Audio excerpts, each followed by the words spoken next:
So for your home program, first thing I want to mention from today is reassessing your hip before you do anything like fun or athletic or dynamic. I want you to lay on your back, lift your leg up, and see if you can cross your leg, as well as turn your leg out to the side. So I'll show you what it looks like from this angle here. If I can cross my leg and turn my foot out to the side. What I'm looking for here is about 40 degrees of external rotation, bring my foot towards my opposite knee, and about 10-ish degrees of internal rotation, leg out like this, kind of like I'm kind of chicken wing my leg out to the side. This is the one that's definitely more blocked for you more often. If we are blocked for those motions, we want to stretch first, then do some core strengthening and see how we feel. So for the external rotation, that's the one where we kind of bring our foot to the opposite knee. We can do a classic kind of pigeon pose, where I have it in the same position we've done before, where I lift the butt up and then push the butt down. Today what we did was we put our step in front of us, so we can kind of lean into the step, and that's going to give me a little bit better leverage to stretch out that tight left hip. And hanging out here for about a minute is a great way to go. And again, that's going to help out that hip external rotation. Think about like putting your foot over the top of the other knee, like tying your shoes like that. The second we're going to do for hip internal rotation is going to be in the same position here, where I'm in this kind of pigeon pose here. My left heel is going to be on the outside of my right knee, and then I'm going to take my left hip bone and push it towards the left side.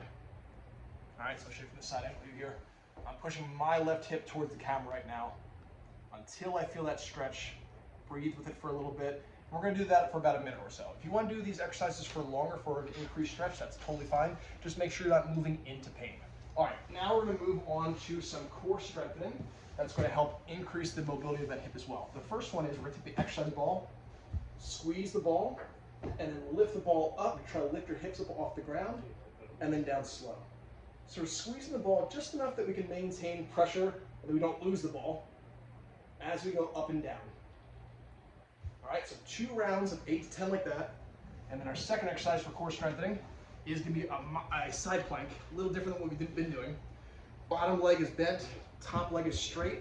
I'm going to push my top leg into the ground, lift myself up, and then lift up that bottom leg. That's going to really challenge that inner thigh, that groin of the top leg, and then back down. So top leg straight, bottom leg bent, elbows directly underneath my shoulder, lift the butt up, lift the knee up, hold for about 2 or 3 seconds, then come on back down, and then try to do that for about 8 or 10 times each side. After you finish those 2 exercises, reassess your range of motion. What you should find is external rotation should be a little better, and internal rotation should definitely be better. You can actually see on me, after doing those exercises, I got way more internal rotation after doing those 2 exercises. Once you turn on deep core structures and the adductor muscle, that hip should open up more, and now you're more free to do your fun activities, whether it's jog, running, hiking, things like that. All right, now we're going to show you some strengthening exercises for your legs that I want you to incorporate for increased stability and strength of that hip. Okay, first one is we're just going to review the hip hinging pattern. So symmetrical stance, feet shoulder width apart, knees have a soft bend to them, and then just push butt straight back. All right, so this one we want to really make sure we're just trying to get a little stronger over time. Think like 2 or 3 rounds of 8 to 10 repetitions. Think like at least once per week, where when you get to that 8, 9, 10 rep range, things are starting to get hard, right? If you feel like you can do like 15, 20, 25 reps of this, the load is a little too light, so try to bump up the load a little bit over time. So again, less knees, more hips. Hips going straight back. Once you can't push hips back any further, then stand back upright, all right? Now we're gonna talk about some step-ups. So step-ups, if your goal is to do some hiking, we want to include some step-ups. So for the step-ups, I want to see you do 2 different rounds. 1 round is without weight, 1 round is with weight. The round without weight, I want to turn my body towards the front leg, then step up, drive up the other leg, and turn towards the lifted leg. So I'm coming down, turning towards the bottom leg, coming up, turning towards the lifted leg. Back and forth, slow and under control. Really making sure that our hip, knee, and ankle are all in alignment, that I'm not letting that knee bow out or whip in, all right? And I want to do that for about anywhere between like 10 and 15 reps.